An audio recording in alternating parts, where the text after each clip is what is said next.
My dear students, যে সমস্ত ছাত্রছাত্রী ক্লাস 11-এ ফার্স্ট সেমিস্টার পরীক্ষা দিচ্ছ, তোমাদের উদ্দেশ্যে আজকের এই ভিডিও।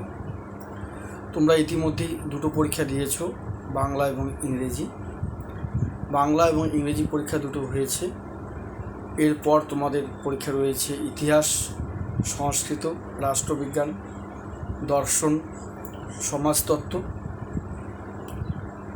ভূগোল এবং অনেক সাবজেক্টের পরীক্ষা বাকি রয়েছে। যার যে সাবজেক্ট রয়েছে এই পরীক্ষাগুলো এরপর হবে। 8 তারিখ থেকে 22 তারিখ টানা পরীক্ষা রয়েছে, মাঝখানে গ্যাপ রয়েছে, 2 দিন 3 দিন পর পরীক্ষা হবে। এই যে গ্যাপটা রয়েছে, এই গ্যাপের মধ্যে তোমরা ভালো করে সাবজেক্টটাকে রিভাইজ দিতে পারবে। তো আমি যে বিষয়টি বলবো আজকের এই ভিডিওতে, সেটি হচ্ছে তোমরা অনেকেই পরীক্ষা হলে যে ভুলটা করছো সেটি হলো, যে প্রশ্নের উত্তরটা তোমার জানা নেই বা তুমি আদৌ জানো না উত্তর কোনটা হবে, অপশন এ হবে না বি হবে, সি হবে না ডি হবে, যেগুলো জানা নেই, কোনো ধারণাই নেই, কনফিউশন রয়েছে, সেগুলো নিয়ে তোমরা মাথা ঘামাচ্ছ, সেগুলো নিয়েই বসে থাকো, সময় নষ্ট করছো। তোমাদের বলছি, এরকম করে সময় নষ্ট করবে না, সময় অপচয় করবে না। কেননা পরীক্ষায় তোমার জন্য বাড়তি সময় দেওয়া হবে না। পরীক্ষার নির্দিষ্ট সময়ের মধ্যেই পরীক্ষা শেষ হবে এবং খাতা জমা দিতে হবে। তাই বলছি, 40টা কোশ্চেন থাকে, প্রথম থেকে সিরিয়াল 40টা প্রশ্ন থাকে। এমন কোনো বাধা ধরা নিয়ম নেই যে তোমাকে প্রথম থেকে 1 থেকে 40টা সিরিয়াল নাম্বার ধরে ধরে লিখতে হবে, তা নয়। তুমি আগে প্রথম প্রশ্নপত্র পাওয়ার পরে দেখবে যে কী কী প্রশ্ন এসেছে, কোন কোন প্রশ্নের উত্তর তুমি জানো, সেই প্রশ্নগুলোকে আলাদা করে মার্ক করো যে আমি প্রথমত এই প্রশ্ন উত্তরগুলো জানি, আমি এই কটা লিখব। হয়তো 40টার মধ্যে তুমি দেখতে পাচ্ছ প্রশ্নে ভালো করে প্রশ্ন ফলো করে দেখলে যে 40টার মধ্যে 25 থেকে 28টা বা 25 থেকে 30টা তুমি উত্তর জানো। সেই 25 বা 30টা প্রশ্নের উত্তর যে তুমি জানো, সেগুলো তুমি আগে লিখবে।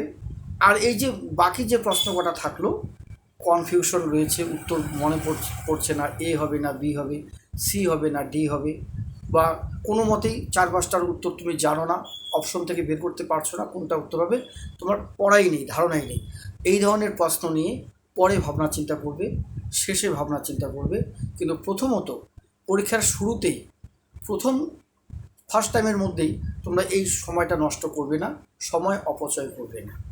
প্রথমত কোশ্চেন পাওয়ার পর পুরো কোশ্চেনটাকে ভালো করে দেখে নাও, দেখে তুমি বোঝো, শান্ত মনে ঠান্ডা মাথায় কোশ্চেনটা দেখো, দেখে ভাবো যে কোন কোন প্রশ্নের উত্তর তুমি জানো, সেগুলো তুমি আগে লিখবে। পাড়া প্রশ্নগুলো, জানা প্রশ্নগুলো, মানে প্রশ্নের উত্তরগুলো আগে লিখতে হবে। যে সমস্ত প্রশ্নের উত্তর তুমি জানো, যে কটাই জানো, সে কটা তুমি আগে লিখবে। তারপর যে প্রশ্ন উত্তরগুলো কনফিউশন, বুঝে উঠতে পারছো না, এ হবে না বি হবে, ভাবছো একবার বি হবে, একবার ভাবছো এ হবে, এগুলো নিয়ে পরে চিন্তা ভাবনা করবে। এগুলো নিয়ে প্রথমত চিন্তা ভাবনা করে সময় নষ্ট করবে না, পরে কিন্তু আর সময়টাকে ম্যানেজ করতে পারবে না। হ্যাঁ, যে সময়টা তুমি প্রথমে অপচয় করবে, পরে আর ওই সময়টাকে কিন্তু ম্যানেজ করতে পারবে না। তাই বলছি, জানা প্রশ্নের উত্তরগুলো, যে প্রশ্নের উত্তরগুলো তুমি জানো, 40টার মধ্যে 30টাই জানো আর 35টাই জানো, যে কটা তুমি জানো সেগুলো আগে লেখো। যেগুলো জানো না বা কনফিউশন রয়েছে কোনটা প্রশ্নের উত্তর হবে, এগুলো নিয়ে ভাবনা চিন্তা পরে করবে। প্রথমত 25টা বা 30টা বা 28টা বা 26টা যে কটা প্রশ্ন উত্তর জানো, সে কটা পরপর লিখে যাও। যে কটার উত্তর জানো পরপর প্রশ্ন উত্তরগুলো ইউনিভার্সিটিতে মার্ক করো। তারপর যেগুলো হয়তো তুমি 30টা লিখলে আরও 10টা লিখতে হবে, 10টা বাকি আছে, সময়ও তোমার হাতে রয়েছে, তুমি তখন ওই 10টা নিয়ে চিন্তা ভাবনা করো। ঠিক আছে, 10টার মধ্যে হয়তো 3-4টা তুমি জানো, যে উত্তর মনে পড়ে গেছে, এর উত্তর বি হবে, এর উত্তর সি হবে, সেগুলো মার্ক করলে। তারপর এমন কিছু প্রশ্ন রয়েছে যেগুলো তুমি হয়তো পড়োনি, তোমার নোটস খাতায় নেই, বা নোটস খাতায় ছিল হয়তো পড়ার সময় পাওনি, বা টেক্সট বই ভালো করে পড়োনি। হ্যাঁ, এমন কিছু প্রশ্ন রয়েছে বা 4টা অপশন রয়েছে, তোমার উত্তর জানা নেই, সেগুলো চিন্তা ভাবনা করে পরে, চিন্তা ভাবনা করার পর তোমার যেটা মনে হচ্ছে, যে মনে হচ্ছে উত্তরটা বি হবে বা মনে হচ্ছে উত্তরটা সি হবে, তুমি সেটাই লেখো। এখানে কোনো সমস্যা হবে না। এই জন্যেই সমস্যা না হওয়ার কারণ হচ্ছে যে তোমার এখানে নেগেটিভ মার্কিং নেই, যে না তুমি ভুল করলে তোমার 3টা ভুল হলে এক নম্বর করে মাইনাস হবে, এরকম নেগেটিভ মার্কিংয়ের ব্যাপার নেই। তাই বলছি, যে সমস্ত প্রশ্নের উত্তর জানো সেগুলো আগে লেখো, যেগুলোর উত্তর তুমি জানো না বা এই মুহূর্তে মনে পড়ছে না, পরীক্ষায় বসে প্রথমত মনে পড়ছে না, সেগুলো লাস্টে চিন্তা ভাবনা করবে। আর তোমরা তা না করে কী করো, যেগুলোর উত্তর কনফিউশন, জানো না, মনে নেই, সেগুলো নিয়ে চিন্তা ভাবনা করো, চিন্তা করো করে সময় নষ্ট করে যেগুলো জানো সেগুলো লেখার সময়ই পাও না। এই ভুলটা করবে না। আর যেহেতু এখনও সময় আছে, বিভিন্ন পাঠ্যসূচি যে বই রয়েছে, ইতিহাস টেক্সট বই, রাষ্ট্রবিজ্ঞান টেক্সট বই, সোশিওলজি টেক্সট বই, ফিলসফি অর্থাৎ দর্শন টেক্সট বই, বিভিন্ন টেক্সট বই যে রয়েছে, অধ্যায় ধরে ধরে, ইউনিট ধরে ধরে পড়া রয়েছে। পড়ার পেছনে লেখা আছে অনুশীলনী। প্রথমত শূন্যস্থান পূরণ, প্রথমত সঠিক উত্তর নির্বাচন করো, তারপর শূন্যস্থান পূরণ, তারপরে বিবৃতি, তারপর হয়তো ঠিক ভুল, তারপরে স্তম্ভ মেলাও বা ডায়াগ্রাম চার্ট, এই ধরনের প্রশ্ন রয়েছে টেক্সট বই পড়ার পেছনে। সেগুলো ঠান্ডা মাথায় শান্ত মনে এগুলো সলভ করো, এখনও সময় রয়েছে। টেক্সট বইয়ের পেছনে যে প্রশ্নগুলো রয়েছে সেগুলো একটু দেখো, ভালো করে সলভ যাও। আর যে প্রশ্নগুলো জানো সেগুলো আগে লিখবে, যেগুলো কনফিউশন বা আদৌ জানো না সেগুলো পরে চিন্তা ভাবনা করবে। প্রথমত সময় নষ্ট করবে না, সময় অপচয় করবে না। প্রথমত সময় অপচয় করলে পরে কিন্তু সময়টাকে টাইমটাকে ম্যানেজ করতে পারবে না। এই জন্য বলছি, কোনো মতেই পরীক্ষার হলে অযথা সময় নষ্ট করা যাবে না, অযথা ঘাবড়াবে না। মাথা ঠান্ডা রেখে শান্ত মনে প্রত্যেকটা প্রশ্নের উত্তর অপশন বা বিকল্প থেকে খুঁজে নেবে। ঠিক আছে? প্রশ্ন থাকবে MCQ অর্থাৎ সঠিক উত্তর নির্বাচন করো। একটা প্রশ্নের 4টা অপশন থাকবে, শূন্যস্থান থাকবে, তারও অপশন 4টা থাকবে, বিকল্প দেওয়া থাকবে, ঠিক ভুল তারও 1 নাম্বার 2 নাম্বার 3 নাম্বার এরকম করে নাম্বারিং করা থাকবে।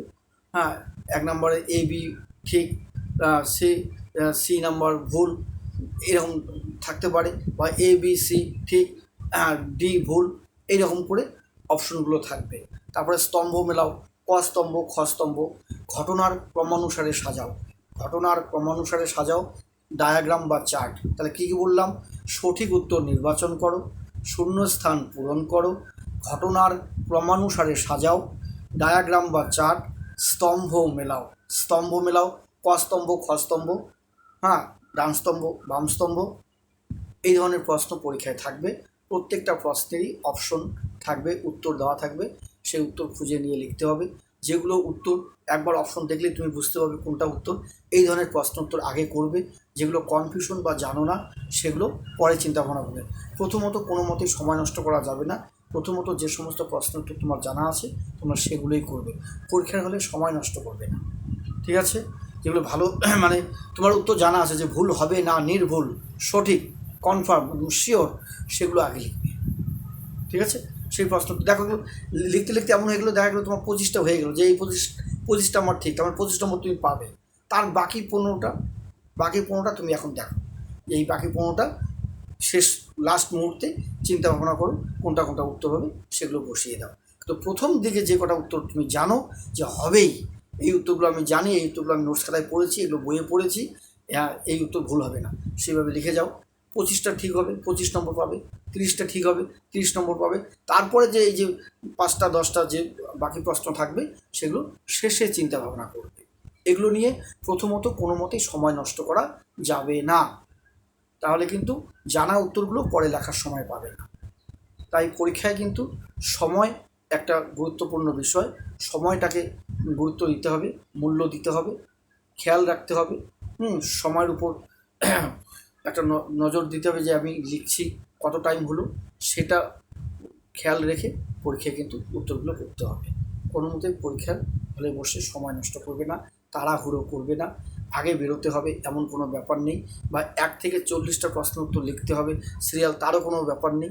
তুমি যেগুলো পারবে সেগুলো আগে লিখবে। তাড়াহুড়ো করে সবার আগে বেরোতে হবে তারও কোনো ব্যাপার নেই, তোমাকে আগে বেরোতে হবে না। পরীক্ষা শেষ হবে যখন খাতা একের পর এক সিরিয়াল খাতাগুলো স্যার ম্যাম নিয়ে নেবে হাত থেকে, তখন তুমি বেরোবে, তার আগে বেরোবে না। ঠিক আছে? ভালো করে খাতাটাকে দেখবে। যদি আমার ভিডিওটি ভালো লেগে থাকে অবশ্যই লাইক কমেন্টস বেশি বেশি করে শেয়ার করবে, আর অবশ্যই ইউটিউব চ্যানেলটিকে সাবস্ক্রাইব